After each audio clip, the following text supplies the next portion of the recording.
وَلَقَدْ آتَيْنَا مُوسَى الْكِتَابَ مِن بَعْدِ، اور بے شک ہم نے اس کے بعد موسیٰ علیہ السلام کو کتاب عطا فرمائی، توریت شریف، من بعد ما اہلکنا القرون الاولی، بعد اس کے کہ ہم نے پہلے لوگوں کو ہلاک کر دیا، بصائر للناس، لوگوں کے لیے آنکھیں کھولنے والی نشانیاں، وہدن اور ہدایت، ورحمۃ لعلہم یتذکرون، اور رحمت تاکہ وہ نصیحت حاصل کریں۔ اب نبی اکرم صلی اللہ علیہ وآلہ وسلم کے علم کا ذکر ہے کہ آپ کو جو علم غیب ہے وہ ذاتی نہیں ہے، وہ عطائی ہے۔ جب تک اللہ نے عطا نہ کیا آپ نہ جانتے تھے، اور جب اللہ نے عطا کر دیا تو آپ اللہ کی عطا سے بہت کچھ جانتے ہیں۔ وَعَلَّمَكَ مَا لَمْ تَكُنْ تَعْلَمْ، اے محبوب جو کچھ آپ نہ جانتے تھے وہ اللہ نے سب سکھا دیا۔ وَمَا هُوَ عَلَى الْغَيْبِ بِضَنِينٍ، یہ نبی غیب بتانے میں بخیل نہیں ہے، غیب کے خزانے بھی ہیں اور خاص صحابہ کرام پر لٹاتے بھی ہیں۔ اس طرح کی بے شمار باتیں قرآن و حدیث میں موجود ہیں۔ تو اب اسی علم کا ذکر ہے کہ یہ ہمارے بتانے سے آپ کو پتہ چلا، اور یہی مسلمانوں کا عقیدہ ہے کہ نبی ہوں، فرشتے ہوں کہ اولیاء ہوں، ان کا علم ذاتی نہیں بلکہ اللہ کی عطا سے ہے۔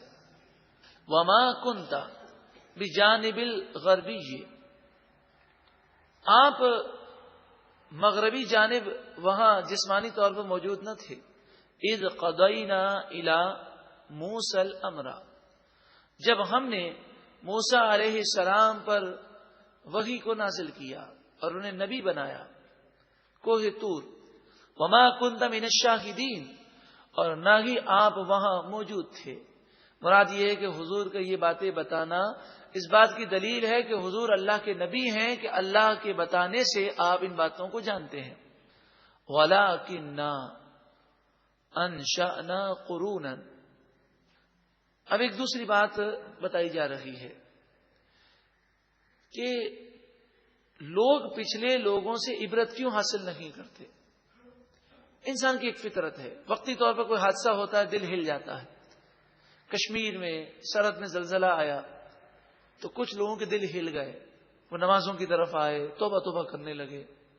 کسی کا انتقال ہو جائے تو وقتی طور پر موت یاد آتی ہے، مگر تھوڑا وقت گزرتا ہے تو ہم بھول جاتے ہیں، ہم میں نسیان بہت زیادہ ہے۔ اسی طرح جب کوئی قوم تباہ ہوئی تو بعد کے لوگوں نے تو عبرت حاصل کی، لیکن جب وقت زیادہ گزر گیا تو لوگ اس بات کو بھول گئے۔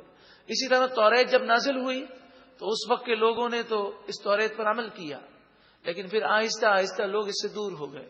قرآن نازل ہوا تو صحابہ کرام و تابعین اور اسلاف کی زندگی دیکھیں، لیکن جیسے جیسے وقت گزرتا جا رہا ہے ہم قرآن کی تعلیمات سے دور ہو گئے اور ہم ایک جانوروں جیسی زندگی گزارنے لگے۔ وہ زندگی جو تقوی اور پرہیزگاری سے مزین ہو، جو قرآن کے مطابق زندگی ہو، ہم اس سے دور ہوتے گئے۔ وَلَٰكِنَّا أَنشَأْنَا قُرُونًا، ہاں لیکن ہم نے کئی قومیں پیدا کی۔ فَتَطَاوَلَ عَلَيْهِمُ الْعُمُرُ، تو ان پر عمر لمبی گزر گئی، وقت لمبا گزر گیا تو وہ ساری باتوں کو بھول گئے۔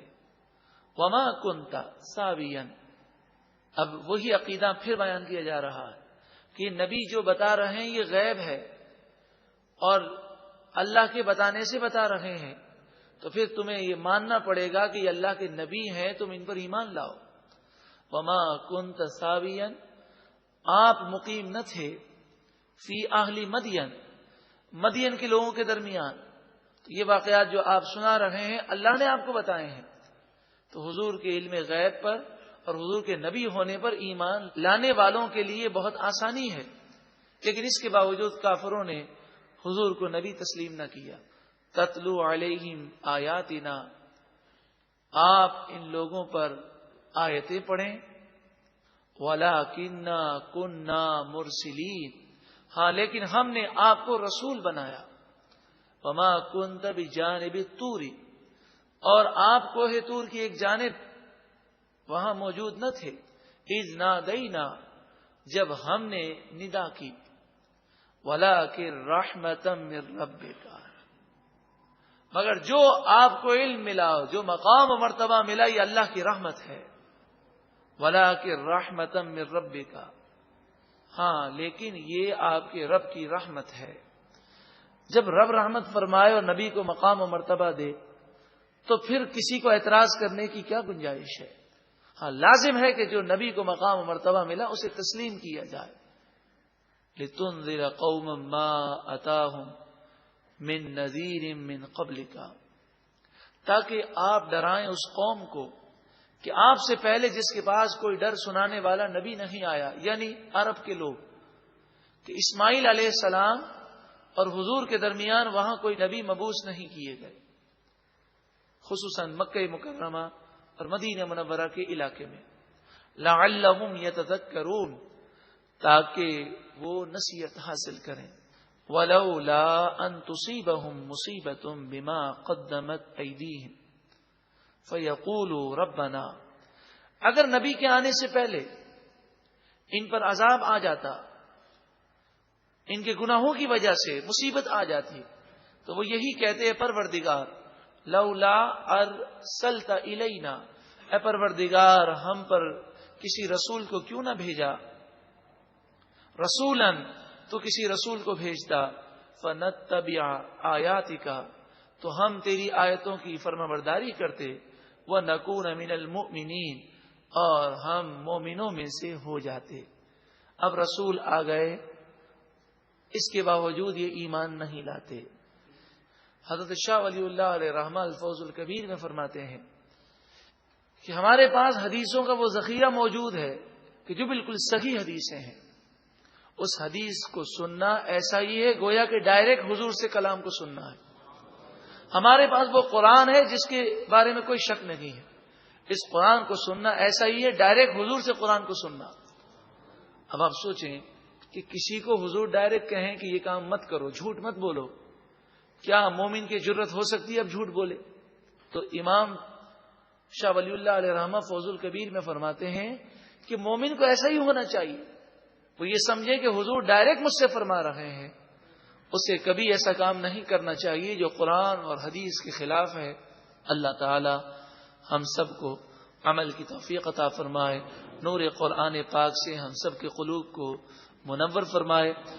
فلما پس جب جاءہم الحق من عندنا، ان کافروں کے پاس ہماری طرف سے حق آ گیا، یعنی قرآن پاک لے کر محبوب کریم صلی اللہ علیہ وسلم تشریف لائے.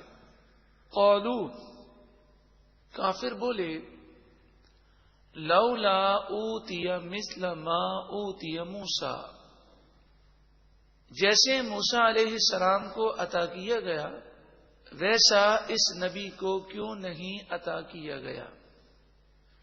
یعنی جیسے موسیٰ علیہ الصلوۃ والسلام پر توریت مکمل ایک بار میں نازل ہو گئی، تو یہ قرآن تھوڑا تھوڑا کیوں نازل ہوتا ہے. اولم یکفروا بما اوتی موسیٰ من قبل، کیا اس سے پہلے جو چیز موسیٰ علیہ السلام کو دی گئی کیا انہوں نے اس کا انکار نہ کیا؟ چونکہ سوال کرنے والے قریش مکہ تھے، مکے کے کفار تھے، اور ان مکے کے کفار کو یہودیوں نے یہ سوال سکھایا تھا. تو جواب میں یہودیوں کو تنبیہ کی گئی اور فرمایا، اے یہودیوں، اے بنی اسرائیل کہلانے والوں، جب موسیٰ علیہ السلام پر کتاب نازل ہوئی تھی تو تمہارے آباء و اجداد نے ماننے سے انکار کر دیا تھا اور کہا تھا یہ مشکل کتاب ہے. پھر کوہ طور تمہارے سر پر آیا تھا تو موسیٰ علیہ الصلوۃ والسلام کی کتاب کا بھی انکار کیا گیا. اصل بات یہ نہیں کہ کتاب قرآن آہستہ آہستہ نازل ہو رہا ہے، یک بارگی کیوں نازل نہیں ہوتا. اصل بات یہ ہے کہ تمہیں تسلیم نہیں کرنا، تم نہ ماننے کے لیے بہانے تلاش کرتے ہو. قالو، جب کفار مکہ بعض یہودی علماء کے پاس گئے کہ جو تعصب میں گرفتار نہیں تھے، ان سے جا کر یہ پوچھا کہ یہ بتاؤ اس قرآن کا ذکر توریت میں ہے؟ تو انہوں نے کہا اگر سچی بات پوچھتے ہو تو ہم تمہیں سچ بتاتے ہیں، اس نبی کا ذکر بھی توریت میں ہے اور اس قرآن کا ذکر بھی توریت میں ہے۔ تو کفار مکہ نے کہا کہ توریت اور قرآن یہ دونوں تو جادو ہیں، کہ بڑی عجیب بات ہے کہ توریت سینکڑوں سال پہلے نازل ہوئی اور اس میں قرآن کا ذکر ہے۔ قالو، وہ بولے، سحرانی، یہ دو جادو ہیں۔ قرآن اور توریت دونوں کو انہوں نے جادو کہا۔ تظاہرا، یہ دونوں جادو ایک دوسرے کی مدد کر رہے ہیں کہ قرآن میں توریت کا ذکر ہے اور توریت میں قرآن کا ذکر ہے۔ وقالو، اور وہ کافر بولے، انا بکل کافرون، بے شک ہم تو ہر کتاب کا انکار کرنے والے ہیں، نہ تو ہم توریت کو مانیں گے اور نہ ہی قرآن کو۔ قل، اے محبوب آپ فرمائیے، فَأْتُوا بِكِتَابٍ مِّنْ عِنْدِ اللَّهِ، تم توریت اور قرآن دونوں کو نہیں مانتے تو اچھا ایسا کرو کہ اللہ کے پاس سے کوئی کتاب لے کر آؤ، ہوا اہدا منہما، جو ان دونوں کتابوں سے زیادہ ہدایت دینے والی ہو، اتبعہ، اگر ایسی کتاب لے آؤ گے تو میں اس کی پیروی کروں گا۔ ان کنتم صادقین، اگر تم سچے ہو اپنے دعوے میں کہ توریت اور قرآن یہ دونوں کتابیں اللہ کی کتاب نہیں ہیں، تو تم ذرا خود لے کر آؤ اور اس کتاب کی غلطیوں کو بتاؤ۔ فَإِن لَّمْ يَسْتَجِيبُوا لَكَ، پھر اگر محبوب یہ آپ کو جواب نہ دے سکے اور لاجواب ہو جائیں، فَاعْلَمْ، تو اے لوگوں تم خوب جان لو، انما یتبعون اہواءہم، یہ تو صرف اپنی خواہشات کی پیروی کرتے ہیں، اصل میں یہ اپنی عقل اور اپنے نفس پر چلتے ہیں، ان کے جو جی میں آتا ہے وہ کہتے ہیں۔ ومن اضل، اور اس سے بڑھ کر گمراہ کون؟ ممن اتبع ہواہ، جو کہ اپنی خواہش نفس کی پیروی کرے، بغیر ہدی من اللہ، اللہ کی ہدایت کے بغیر، اللہ تعالی کی ہدایت کے بغیر اپنی طرف سے کوئی راہ کا انتخاب کرنا اور اپنی عقل پر چلنے والا، اپنے نفس پر چلنے والا گمراہ ہو جاتا ہے، اور وہ سب سے بڑھ کر گمراہ ہے۔ ان اللہ لا یہدی القوم الظالمین، بے شک اللہ تعالی ظالم قوم کو ہدایت نہیں دیتا۔ 8واں رکوع مکمل ہوا، ایک مرتبہ محبت کے ساتھ درود و سلام پڑھیے۔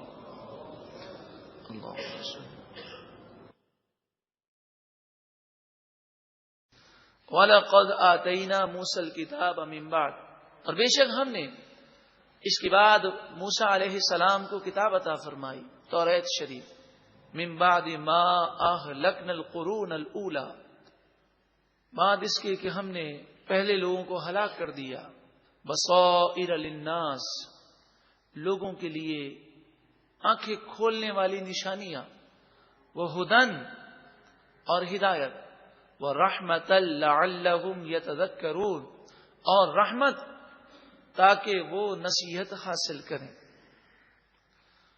اب نبی اکرم صلی اللہ علیہ وسلم